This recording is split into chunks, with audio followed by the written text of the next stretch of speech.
Hey everybody, Katsu, Sir Katsu, Matt, whatever. I'm here, and I am not doing a What's New in Lake Charles because, as you've noticed by the glorious new background behind me, or the glorious background behind me, new background, I don't. I'm not actually where I was previously, specifically because I'm not in Lake Charles anymore.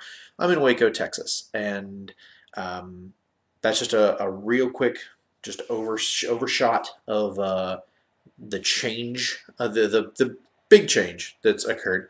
Um, and I kind of want to go. Today's video is not what's new in Waco because honestly, I'm new in Waco. I don't know. You tell me what's new in Waco. And then maybe I'll do a video where I'll talk about the new stuff that you just told me, which will then be old, but whatever. Um, so I'm going to talk about something that is new and near and dear to my heart, which is it's not really new, but it's still near and dear to my heart, and that would be the AmpGuard V8 rules of play. This video is primarily meant for oh yes, and that was an iPad. I got an iPad since I moved here, and that's pretty cool. Especially since I'm a gaming nerd, lots of books on my iPad. It's amazing. Um, so I a little bit for those of you who don't really know my for those of you who don't really know my AmpGuard resume all that well. um, I come from Crimson Moon in the Wetlands, and we spent quite a while um, working on V8, learning V8. The decision was made to formally stick to 7.7 until 8 was made, primarily to not lose sync with the kingdom, which is a good thing. You should always. Right now is an odd time because on the one hand you've got 7.7, which is the system that everybody knows, and then on the other hand you've got 8, which is the system that everyone is kind of still up in the air about. Um, People are going to have these arguments over which one's the better system, which one is AmpGuard. They're going to have that time and time again. There's really nothing that can be said or done about that. You just kind of have to make the decision which one you like, support the one you like, and make sure your rules reps and your monarchs know which version of the rules you want to play with going forward. The purpose of this video is to kind of give you a broad overview of what V8 is, and more to the point, how it differs from 7.7. My hope here is to enlighten you a little bit. Definitely talk to your parks. Print out and read the rule book. Print out and read the rule book. RTFR. Okay, so some ground rules. My general typical ground rules. One, I do this all in one take, so you're going to have mistakes. You're going to have me thumbing through things going, where the shit is this, blah, blah, blah. Two, I'm not safe for work, as you just gathered. It doesn't get a lot worse than that, but it can get worse than that, and you signed a waiver. You're probably over 18 if you're playing AmpGuard, and if you're offended by what I'm having to say, be an adult enough to realize that, people talk different. So, there's another one, and I don't remember it. So look back in other videos. I go through my rules all the damn time. Anyway, version 8. The first thing, there are two primary rules to reading about and understanding version 8. The first rule is absolutely, completely uninstall version 7.7, 6, 5, 4, 1, whatever version of AmpGuard your brain plays in, because everybody does. Like I started AmpGuard in version 6. I have friends of mine who have I have friends of mine up in Phoenix Tiers, up in Tal'Degor. They're in Tal'Degor. I have friends of mine in Phoenix Tiers, up in Illinois, who they literally started the game one weekend before we changed over from version 6 to version 7. So Um, so 7 is their game. 6 was my game. Other friends of mine that I have go back to 5th, 4th edition even. Some people go all the way back to when Amtgard was sort of like pamphlet, and let's just freaking play this game. Um, that being said, you have to take those and uninstall them from your brain. This is a completely new game. It's a completely different um, it's a completely different way to play. And yes, there are similarities to this game, from this game to 7 and 6 and all that. But in order to understand 8 in its totality, you have to stop thinking about previous editions of these rules. Um, again, broad strokes. We're just going to hit the high points here. I have handwritten notes. I have my laptop. I have my iPad. So I'm kind of bouncing around a bunch of different things. Sorry for this not being a compact presentation, but this kind of came at me as I was commenting on a Facebook comment. So I decided, fuck it, I'll just talk about it on a video because I like doing videos. So as I said, Amtgard version 8 is a different critter in a lot of ways. But in a lot of the important ways, version 8 is just taking stuff we do already and converting it, making it better to play at the park level, which is more important than anything. Like corporas are written kingdom down. They're written for the kingdom, and if parks decide to implement them, then great. If not, eh. But to be absolutely honest, from the major unit of Amtgard time is the park day. And so what you're needing to do is you're needing to make this rule book legitimate for parks, whether it is at the Shire level, whether it is at the Barony, Duchy, Grand Duchy, Principality, Super Mega Principality, Proto-Kingdom, or, larger events. Also, you want to get in more time to play the games, or you want to put in more games. Amtgard V8 is going to do that. So let's skip over some basic ground rules. Shot locations basically stayed the same. The important shot location change is that posting is actually defined in version 8. Posting, for those of you who watch my videos because you really like to listen to me say weird shit, but don't really follow Amtgard or LARPing all that much, particularly Amtgard, because Amtgard's one of the very few LARPs I've encountered. It's Amtgard and DAG. Belegarth is DAG.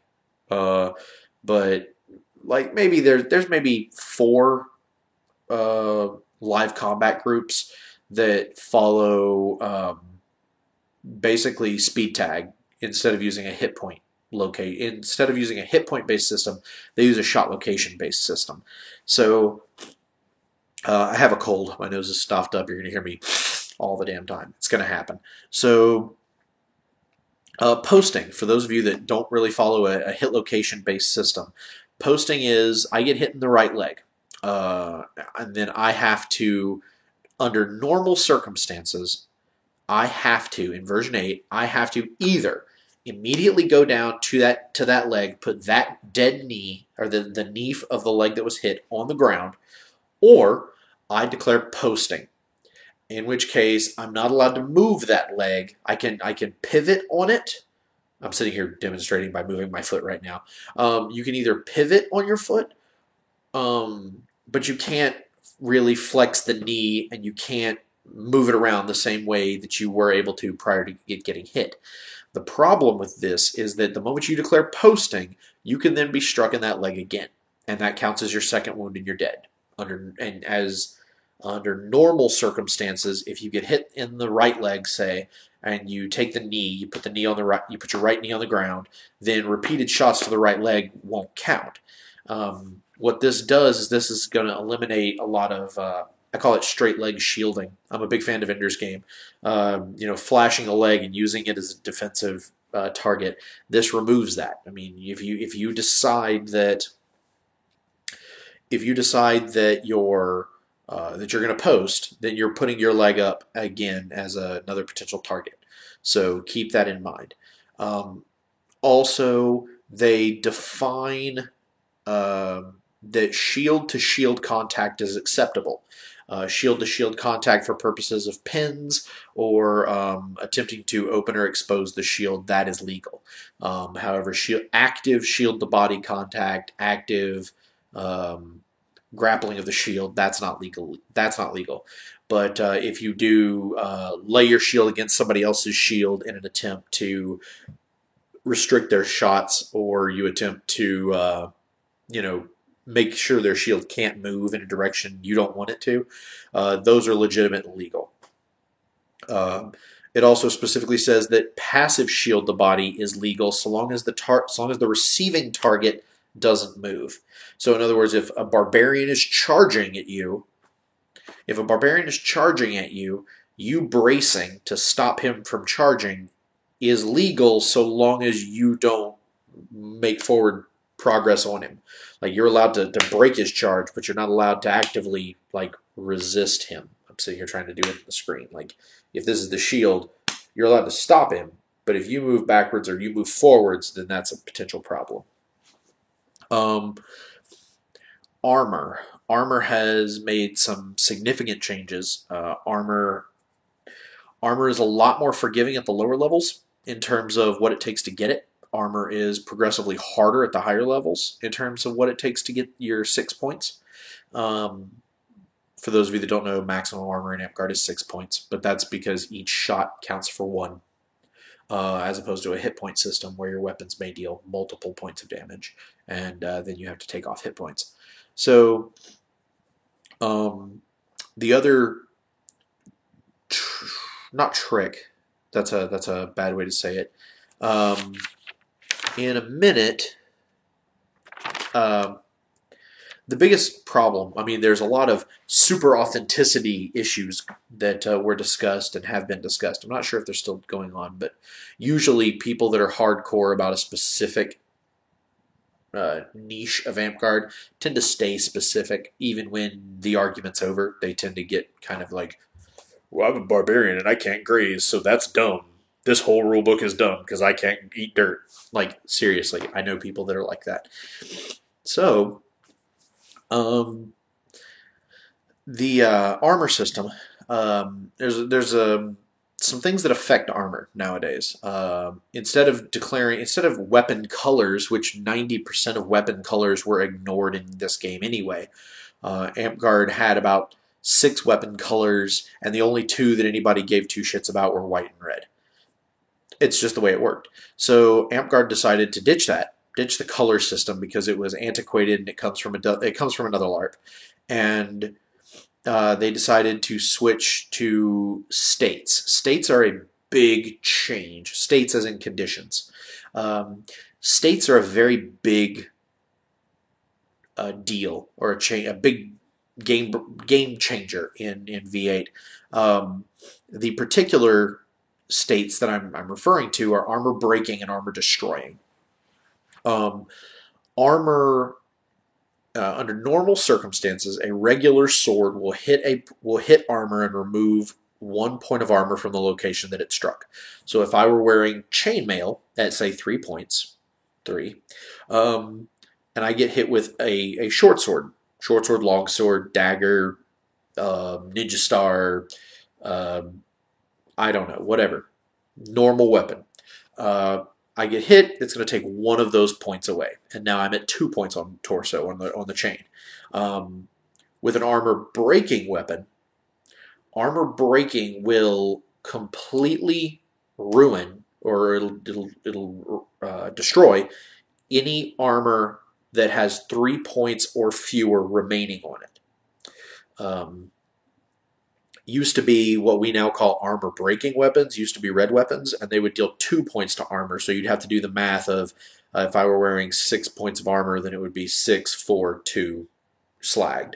Now if I'm wearing, well, let me back up, because the armor breaking rule is that armor above 3, so 4, 5, and 6, will remove 1 point until it hits 3, and then it functions as armor breaking.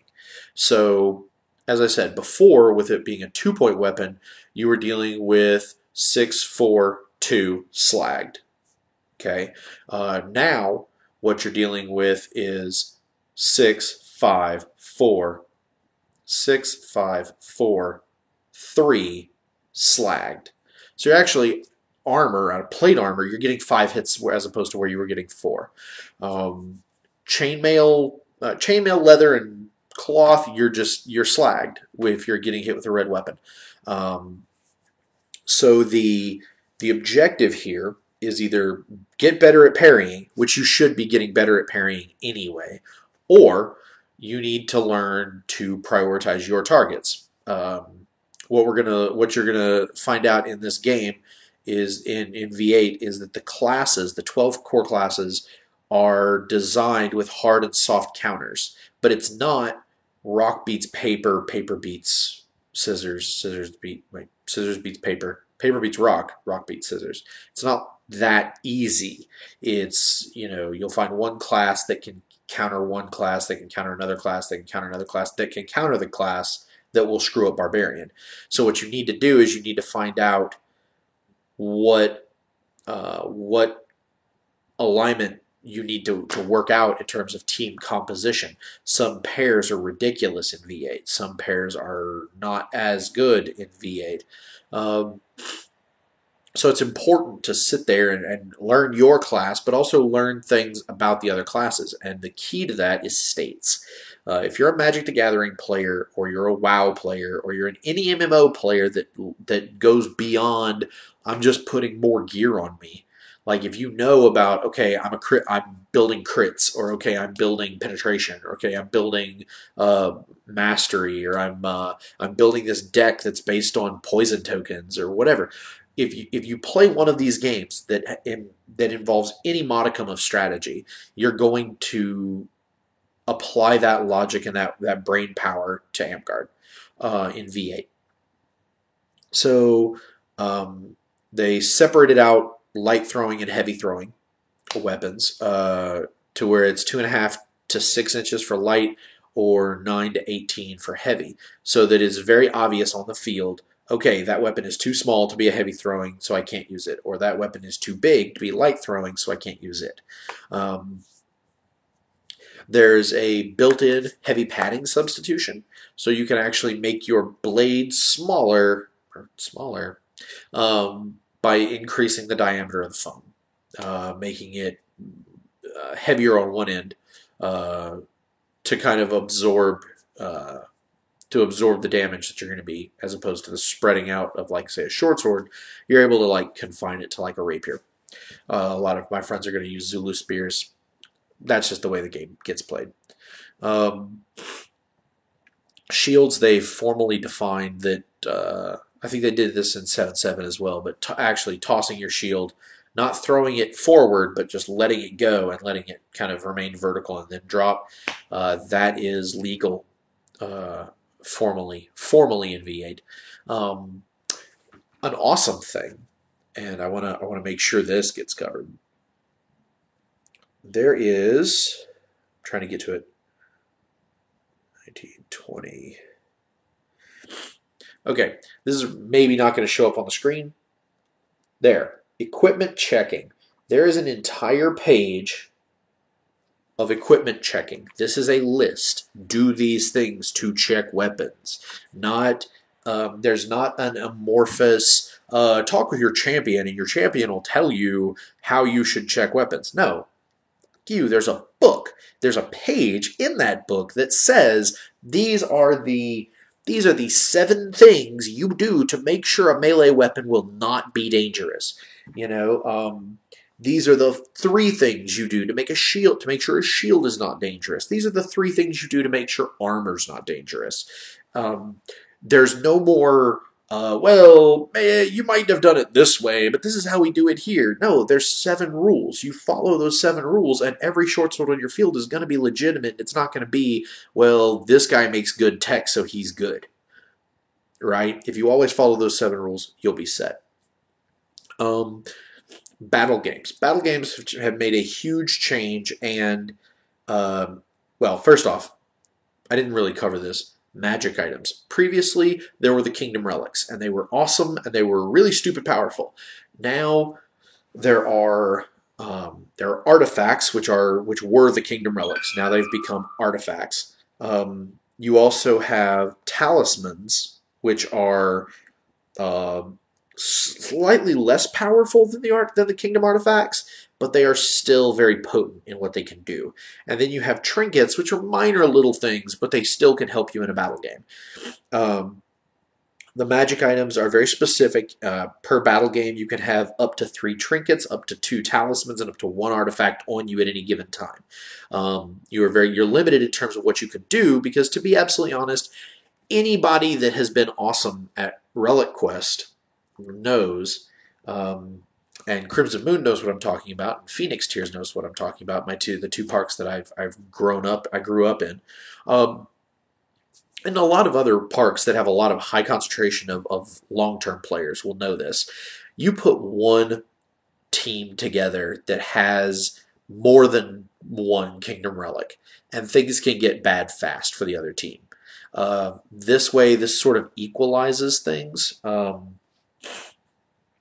This sort of equalizes things a little bit.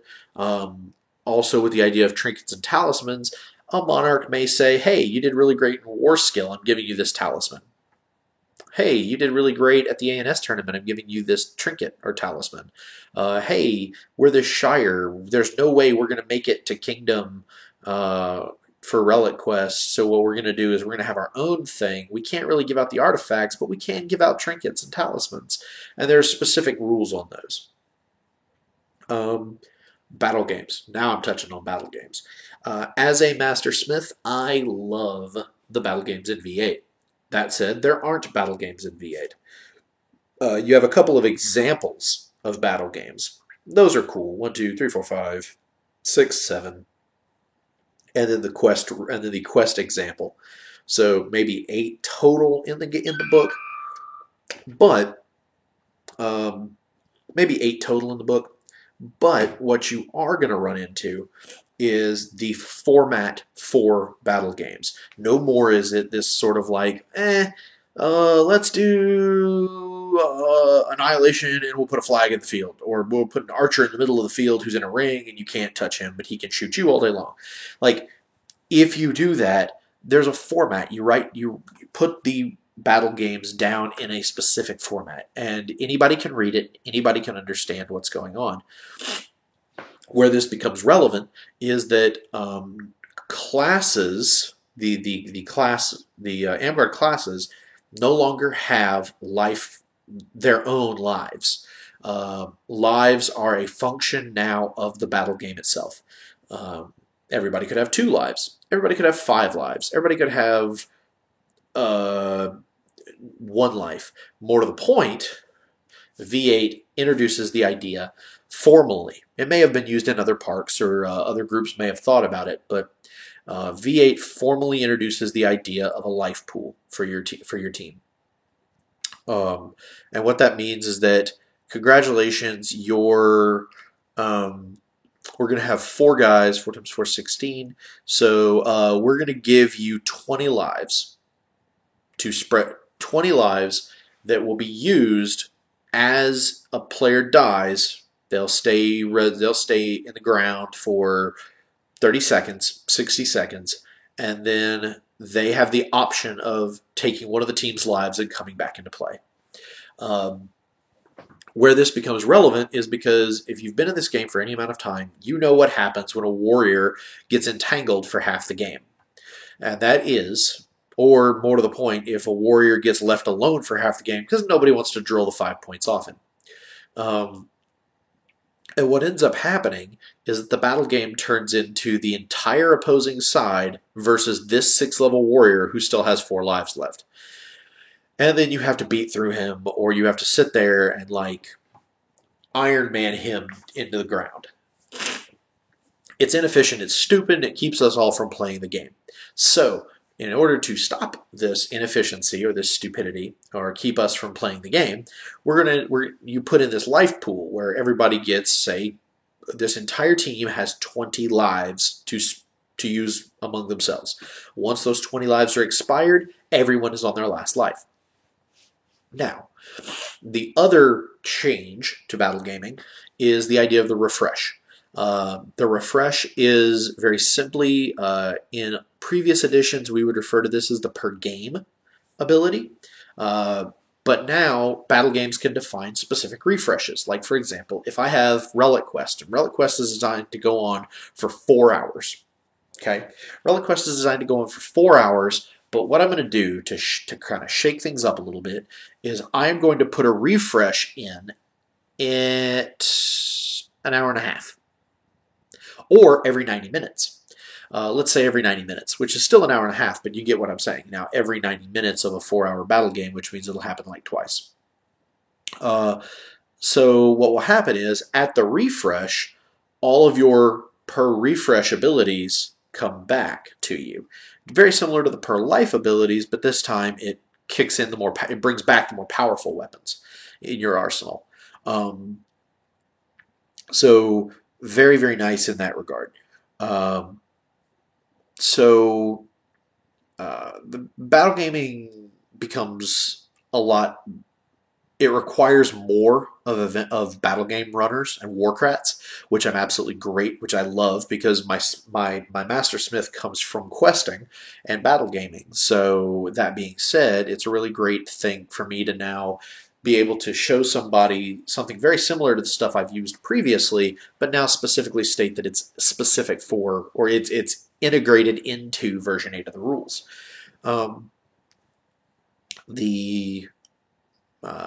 So battle games definitely really cool, especially since they also wrote out the quest thing, and specifically because quest always has its own rules. Every quest has its own particular quirks depending on the person running the quest.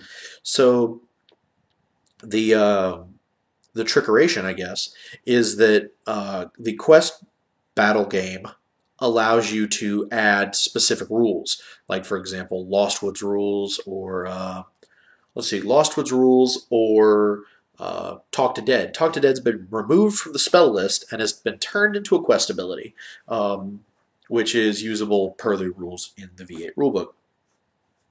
So this brings us to the classes. The classes, some majorly awesome things have happened to the classes. First off, the credits. Previously, it was always 12 credits per level. So the next credit after 12 would kick you to the next level. So 61 became 6. They have altered the scale so that it's a progression. So first level will only be 5 credits long. Second level will only be 6 credits long, but then third level will be 9 credits long. Fourth will be 13, and then fifth will be another like 19. So you hit 6th level at 53 credits. That's the math, is that at 53 credits you become 6th level.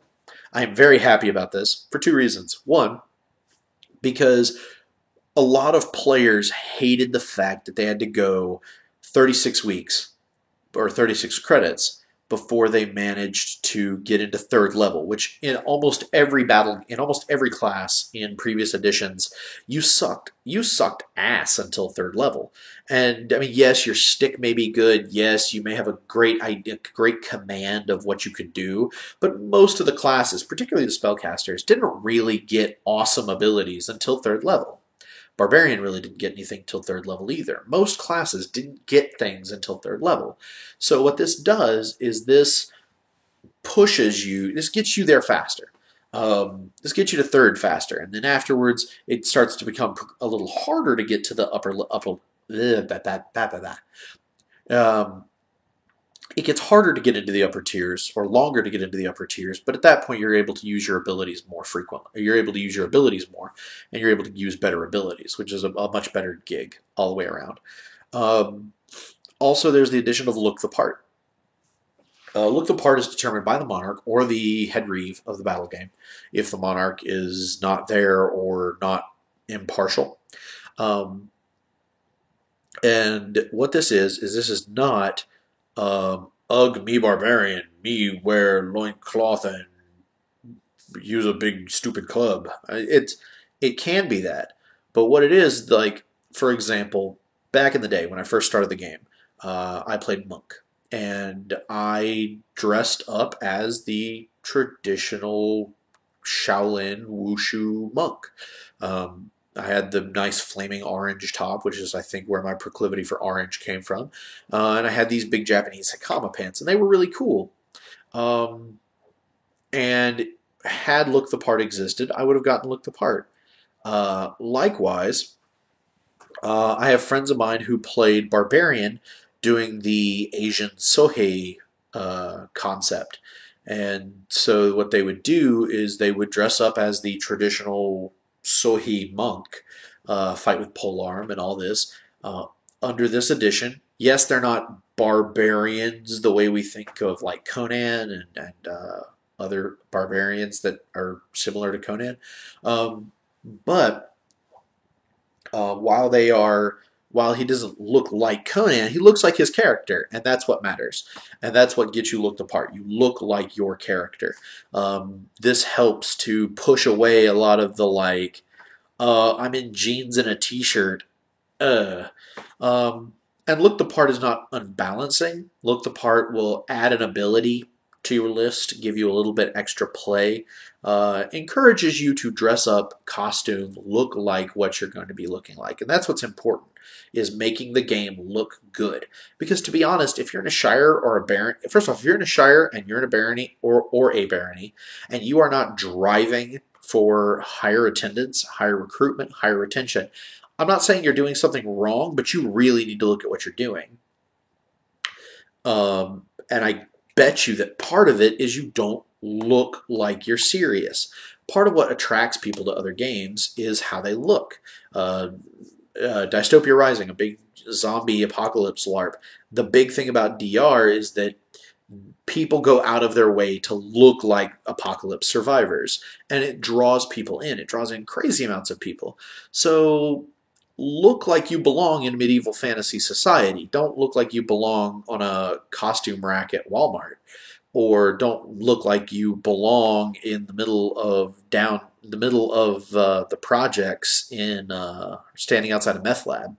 You know, if you look like you're an Amtgarder, if you look like you're part of a medieval fantasy group, you're going to attract the right kind of people because they know what they're looking for. You can't walk. You know, if you're a diehard gamer, you can't drive through a city without your gamer radar going off and you going, "That's a game store." So use that same logic. Anyway, Look the Part, extra abilities, it's awesome. The classes haven't really changed in terms of what roles they fill in the battlefield. They're just a lot more specific to those roles. You have very little overlap in terms of what they do now, which is very specifically designed to make it not easy for people. Yes, barbarians have armor-breaking weapons thanks to Berserk, and they're crazy, ridiculous, but they can't wear a lot of armor, and they can be brought down pretty damn easy if you hit them right. Um, you know, warriors actually are not only tanks, but they have the ability to actually make you fight them. For limited amounts of time, but still make you fight them, which is a very important thing. So, just those ideas, they're incredibly important in terms of the classes. We turn the page, and now page 2.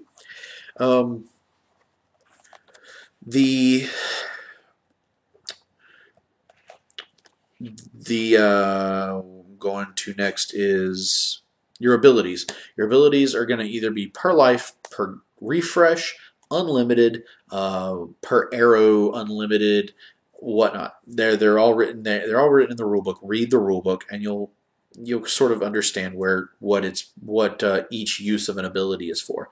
Some of these abilities are listed as charge abilities. Charge times 3, charge times 5. Generally, charge times 3 is what you're going to see. Charge is a very simple incantation. I learned it in one day. I'm still a little rusty with it, but not by much. Okay, so it's out. Yeah, out of battle I pause to rest. I take some time to catch my breath. Return to me my fleeting power to aid me in my darkest hour. Um, and then you'll say that like 3 times or 5 times. The important part is once you have used an ability that is a charge ability, once you've used your initial complement of them, say once per refresh, charge 3. So once you've used your once per refresh ability, you can stand still, say that out of battle I pause to rest, I take some time to catch my breath, return to me my fleeting power to aid me in my darkest hour 3 times. Boom, you get that ability back, which makes it more than once per refresh, but you also stood there and perchance nearly got shot or killed it. So we give you the ability, you get your ability back, you can use it again. Merry Christmas. Or Merry whatever you want to celebrate. So this brings me to durations and ranges. Very important. Before every spell had a different range, and some things were common, some things weren't, some things held you for so many minutes, some things held you for whatever. The other biggest change to Amtgard is how fast the game has gotten. Most battle games will specifically say that if your entire team is at your base, you can come alive. Boom. No waiting for 5 minutes. Death counts are a function of the battle game. So if the Reeve wants you to, like, say, during the winter months, I'm not too worried. Like whenever I do a battle game or whenever I run something for a park that I'm in, when I'm running a battle game, I don't want people sitting on a bench for 5 minutes. Why? Because the bench is fucking made of metal and it's cold, and we want to get up and play Amtgard. We don't want to sit around and talking bullshit. If we wanted to sit around talking bullshit, we wouldn't have come out to the park in the freezing ass cold. So we want to play the game. So what I can do is this. As a battle game runner, I can set the battle game as 30-second lives, or 30-second deaths, or I can set it as tag into your base deaths, or whatever I want to do. I don't have to do 5 minutes, and 5 minutes is not even the default standard. Like 2.5 is a great idea, because if you notice, you're probably playing half-count lives in your park anyway, but instead of continuing to say half-count lives, you just always say we're a park that runs half-count. Now you don't have to do that. Now you just say, look, battle games are 150. Done. Problem solved. Battle count deaths are 150. Problem solved. During summer months, when you want those people to rehydrate and they just freaking won't, then by all means, make the death count longer. Force them to go get water. Make that part of the death count. You know, whatever works. So anyway, the point is V8 has become a lot faster. How faster? Let me tell you how faster. The durations. You will always encounter abilities that are 10 seconds, 30 seconds, or 60 seconds long.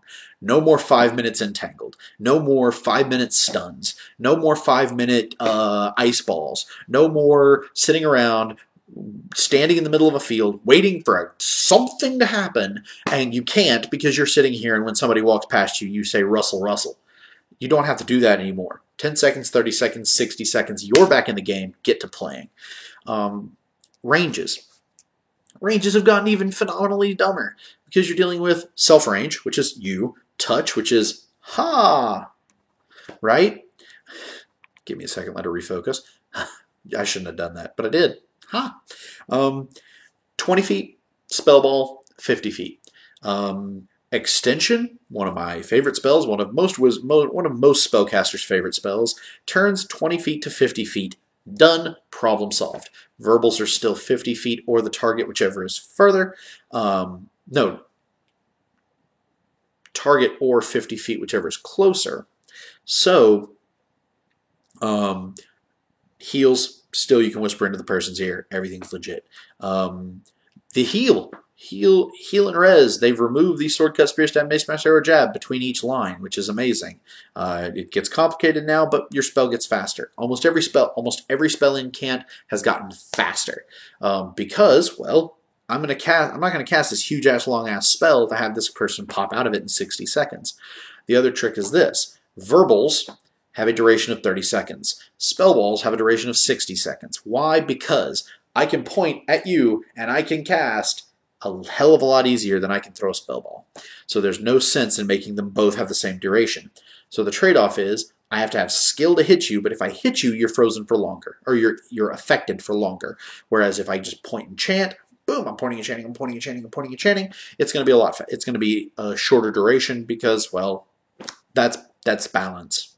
And hey, the only place that shit has to be fair is in games, right? Because it ain't in real life. All right. Last but not least, biggest one of my the bigger changes to the game are states. I mentioned it before. States are on page 51 in the rulebook, and spells now cause states. Not and the spells that you think, like certain spells will cause certain states, and there are certain states that are escalations of previous states. So without further ado, we're going to run through a couple of quick ones. I already talked to you about armor breaking and armor destroying. Armor destroying will slag anything from 6 down. Doesn't matter. There is shield crushing and shield destroying, which effectively do the exact same thing, and I'm not entirely sure why they have to be that way, but I also haven't fully read through the implications of shield crushing. So, also there's weapon destroying, which is primarily on arrows, but it can also be on other things. There's wounds kill, which is the time-honored classic of no matter where I hit you, if I hit you, you die. So long as I didn't hit armor. So like, so long as I hit you, you die. There is suppressed, which is you can't cast magic for duration. There is out of game, which there's a very, very few things that'll cause out of game state, but they're specifically for out of game maneuvering manipulation, but not game impacting maneuvering or manipulation. Things like reloading and things like that. There is immune, which is I'm just completely freaking immune to it, and hell with you. Then there is resistant, which is I get a one-shot immunity, and then it goes away. So like I can be blessed makes me resistant to wound, which means the first wound I take, which this is very important, hits to the arm or leg or wounds, hits to the torso is a wound. It's just a wound to your torso, and a wound to your torso will kill you. But making you resistant to wounds means that the first hit will be ignored. Bless. There is fragile, which is any attack against you that hits is effectively wounds kill. But fragile is put on you, not on the weapon. But wounds kill is put on the weapon. Read the book, you'll understand the difference. Cursed makes you immune to the spirit school, which means you can't be healed, you cannot be healed, you cannot be rezzed, you cannot be affected at all by the spirit school, which is most of the healing, which is all of the healing, really. So be aware of that, and be aware of the fact that assassins get to love it now. And there's other things that can affect cursed as well. The other ones that we have not specifically talked about are stopped, stunned, and frozen. Stopped is you can't move your legs, but the rest of you can move. Stunned is you cannot move or affect anything around you, but you can still be attacked and killed at it. Frozen is you cannot attack or move, but you cannot be affected by magic or weapons. That being said, there are things that can specifically affect certain states. And that's where we get into the idea of building on keywords, building on strategies, building on synergies. Because there is, for example, let's say that I am, let me pull up something real quick. Drag Below. Let's go to Drag Below, because Drag Below is an awesome new spell.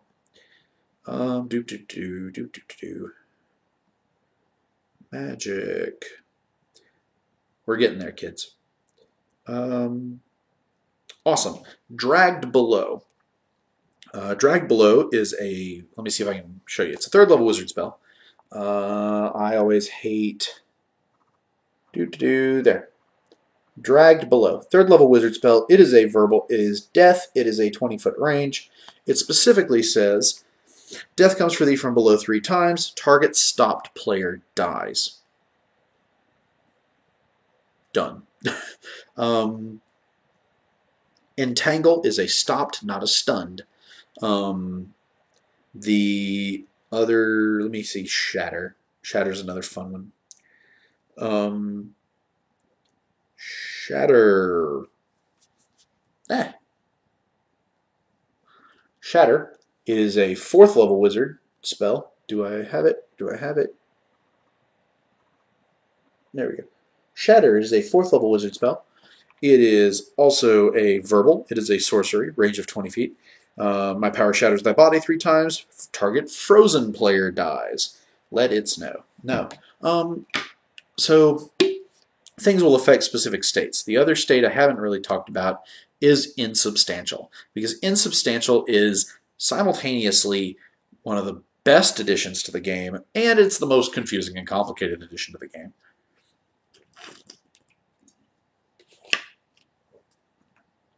Insubstantial is home to teleport, but not Sanctuary. Insubstantial is home to teleport. During insubstantial, you cannot be affected by by weapons or magic. You can be seen, you can be heard, you can see, and you can hear. There's a specific incantation that drops you out of insubstantial. There are different incantations that bring you into insubstantial. There are also abilities and spells that will either A, drop you out of insubstantial, or B, kill an insubstantial player. So the trick is this: you no longer have to just learn your abilities. You have to know what stops your abilities in order to be good at your class, which is really what happened in every other edition of the rules, but it's a lot more complicated. It's a lot more invested. You have to invest more now in this game to really make yourself good at it.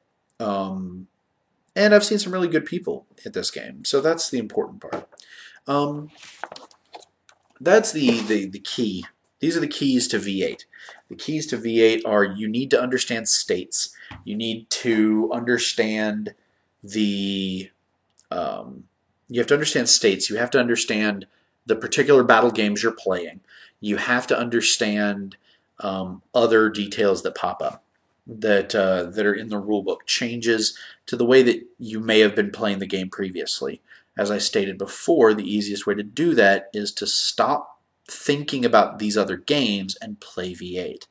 Now, at the beginning of this, after my crazy stupid diatribe, I said that there were 2 things you needed to remember about learning V8 or understanding V8. And the first one was stop thinking about the previous editions. Put your brain in V8. The second thing I'm going to tell you is to put your brain in V8. And what I mean by that is various kingdoms and the rules committee that's putting together V8 have done a number of surveys across the kingdoms and across the parks that are participating in V8. And what has been found, and this is conclusive, in my mind it's conclusive, and in the minds of most of the people that I know it's conclusive, unless they've decided to hate specific parts of the rule book. But if you sit down and you stop thinking about these other editions and you play V8 for 10 weeks, just play it for 10 weeks, learn the rules, give it 10 weeks. If you do that, then what you're going to find is you're going to find that V8 makes sense. And V8 does a lot of things that are really good. You just have to put forward the time and energy to actually learn it and to give it its fair chance. And I know there are a lot of people that are, Gloom and Doom, no, whatever, V8. But give it its fair chance, because just playing one battle game. A lot of parks have played one battle game, and man, it's so confusing, and blah, blah, blah, blah, blah, and we just don't understand all the rules. You mean there's more reading I have to do? I don't want to do that. I want to play the game that I used to play. Well, here's a reality check. And the reality check is this. You look around your kingdoms and you look around your parks, and with very few exceptions, numbers are dwindling. And if you don't believe that, you're lying to yourself. Amtgard as a whole has been around for a very long time. And the thing that happens with very old LARPs is that they get replaced by very new LARPs. And the reason I say that is that the Mind's Eye Society, Vampire LARPs, the Mind's Eye Society is formerly the Camarilla. They're Vampire LARPs. They have been losing membership. Dagger here in Belegarth, they've been losing membership. The SCA has been losing membership, and not just to old age. The Amtgard, with the exception of a few kingdoms that are going through a renaissance, and God knows how long those renaissances will last, most groups are shrinking. Most population averages are going down. It's getting harder to do things. And yes, you have new kingdoms and pockets of kingdoms, but the point of the matter is this. If we don't behave like an organization that's trying to grow, if we behave like a group that's just more than content to sit around in our basements like the neckbeards that we pretend to be and to claim that everything is awesome in our game, then we're not going to have a game to play. Because eventually what will happen is it will be the exact same people here that were here before, and we're not going to have any new people, because after all, why play this game when they can go play other fun games, or when they can go play, World of War. I'm going to say World of Warcraft because that was what I was about to say. When they can play MMOs, or they can play other LARPs where they're willing to spend gross amounts of money for a weekend event. Nero, Dystopia Rising, Synergy, just Heroic, and just name groups. We're losing people. And the reason that we're losing people is because we're not doing what we have to do to stay fresh and on top of the game. And it's my contention that V8 is the way to do that. It's also my contention that appropriately learning these rules now means that your group is going to be a subject matter expert in the new edition when it passes at Clan. It's my sincere belief that it will pass at Clan. That being said, 10 weeks from now will be after Clan. So if you start your park on V8 now, then not only are you teaching your new people the potentially upcoming set of rules, more than likely the upcoming set of rules, you're also getting them ready to become subject matter experts and to push for their class masterhoods in this new edition. I'm a master monk, but I'm a master monk from 6th edition. I didn't even really play monk in 7th edition. In V8, you bet your ass I want to play monk. There's too many good things in monk. Do you want to know what's in monk? You're going to have to read the rulebook and find out, because it's that good. So all of that said, and it's a lot of times said, I'm sitting here looking at the timer right now. All of that said, do yourself this favor. Start looking at V8. Hand it to your resident rules Nazis. Yes, rules Nazi bad, but the thing about this game is that I'm not going to say 90%. I'm going to say about 75 to 80% of Amtgarders never read beyond their class. I think that they read the combat section. Actually, they don't even read, half of them don't even read the combat section. They just do what they're told. So the thing is this, read these new rules. Hand them to your rules guys. Hand them to your Reeves. Your guys that are like perma-perpetual Reeves, hand them the rule book. Tell them to start running your battle games. My suggestion is this, because I tried this and the games were simultaneously frustrating, but also everybody learned from them.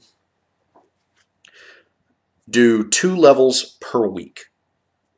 Okay? Or not 2 levels a week. A battle game a week, and stay at each level for 2 weeks. So weeks 1 and 2, first level. 3 and 4 is second level. 5 and 6 is third, etc., etc., etc. Let people get a sense of these rules. If you only have, the other thing that I would suggest is those of you who have a solid knowledge of V8 already, have been following it on ESAM, have been following it on Facebook, let those people pick your teams. and not so that they can win, but so that they can explain why they're making these decisions, and more to the point, so that they're putting counters and teams together. If you think that they're not putting counters and teams together, then yeah, fucking pull them.